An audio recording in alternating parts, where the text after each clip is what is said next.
1 Samuel 17 nous raconte exactement comment s'est déroulée la bataille entre David et Goliath. Mais retournons un peu pour voir le contexte. Comment est-ce que David a pu se trouver en face de Goliath dans le désert? Le peuple israélite avait un ennemi juré et c'était les Philistins. Ils se battaient nuit et jour, ils se battaient pour des territoires et ils étaient des ennemis pendant de nombreuses années. Et voici le contexte de l'histoire de David et de Goliath. Pendant plusieurs moments, des Israélites combattaient les Philistins.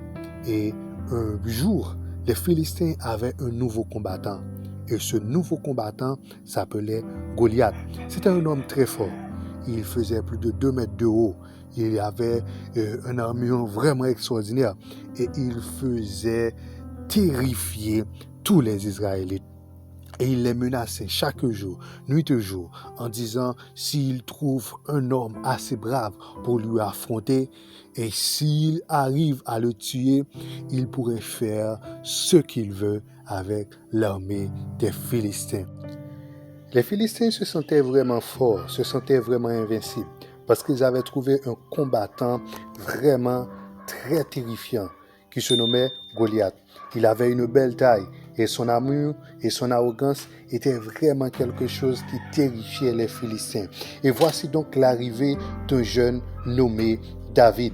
Il était un jeune berger au milieu du carreau. Mais que faisait-il au milieu du champ de bataille? David avait plusieurs frères et il n'était pas un garçon qui était dans l'armée, mais ses frères étaient dans l'armée. Son père l'avait chargé d'apporter de la nourriture à ses frères qui étaient dans la guerre pendant plusieurs jours. Et voilà donc, pendant son arrivée, il questionna pourquoi les gens étaient si terrifiés, pourquoi il y avait ce silence, pourquoi il entendait un bruit dans le désert. Mais que se passa-t-il? Qu'est-ce qu'il y a? Il questionna davantage pour savoir exactement ce qui faisait la terreur au milieu des Israélites. David se sentit indigné et il renforça sa foi parce qu'il croyait en un Dieu suprême. Et il était indigné parce qu'il trouvait un homme sorti du milieu de nulle part insulter le peuple de Dieu, insulter le Dieu d'Israël, insulter le peuple que Dieu avait choisi. Et David faisait une proposition vraiment hallucinante. Après avoir fait sa proposition, tout le monde riait de David. On lui disait, tu étais trop jeune, tu ne t'es jamais entraîné, tu n'as jamais tué un homme. Comment pourrais-tu tuer ce Goliath? Et lui, il était si confiant, il avait une foi vraiment extraordinaire.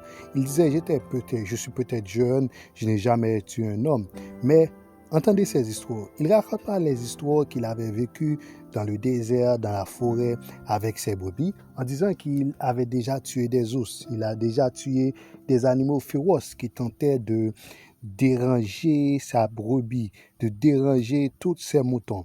Et on dit, ok. Mais il avait prononcé quelques mots vraiment extraordinaires.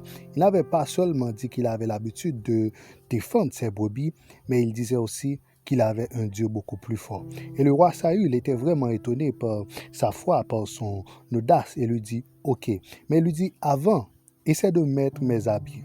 Et imaginez quoi, les habits de Saül étaient vraiment trop lourds pour David. Elle lui dit, je ne peux même pas marcher avec ces habits. Et imaginez quoi, il lui dit, ok.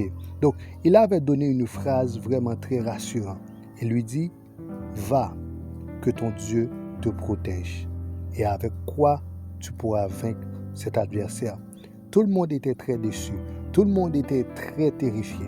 Mais seul David a eu le courage nécessaire de demander et d'aller d'affronter ce Goliath. Le choix de ne pas utiliser l'habit du roi symbolise la confiance de David en ses propres moyens et le plus important, la confiance de David en Dieu. Nous voilà maintenant arrivés à la confrontation.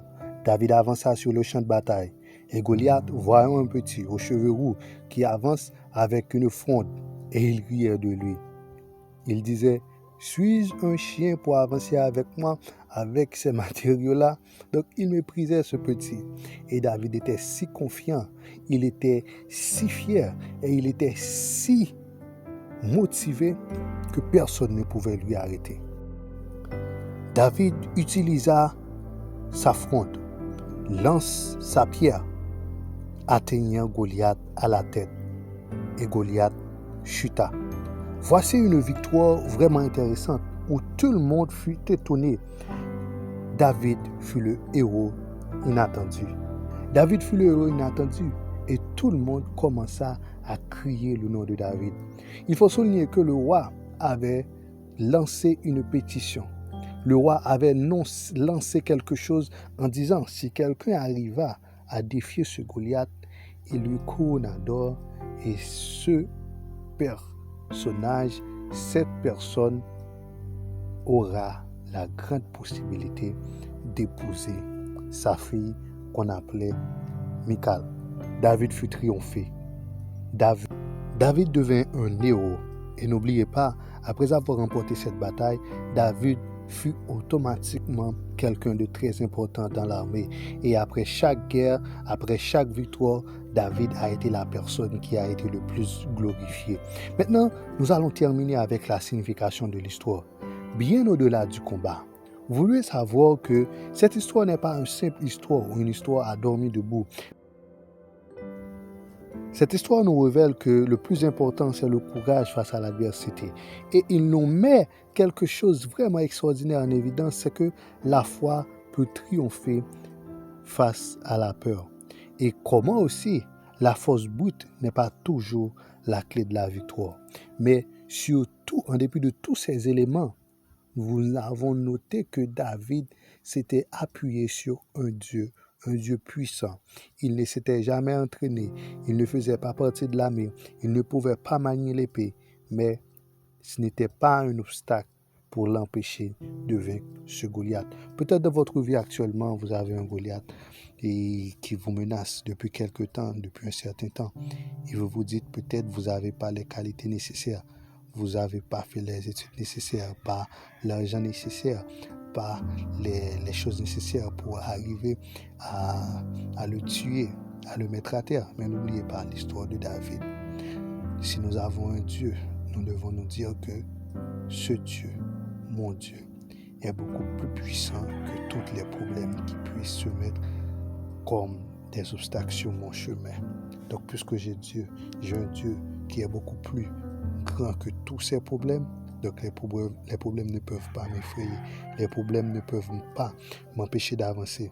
Avec le nom de Dieu, comme le disait David, tu marches contre moi avec ta lance, avec ton épée, mais je marche contre toi avec le nom de Dieu, l'Éternel des armées que tu as insulté.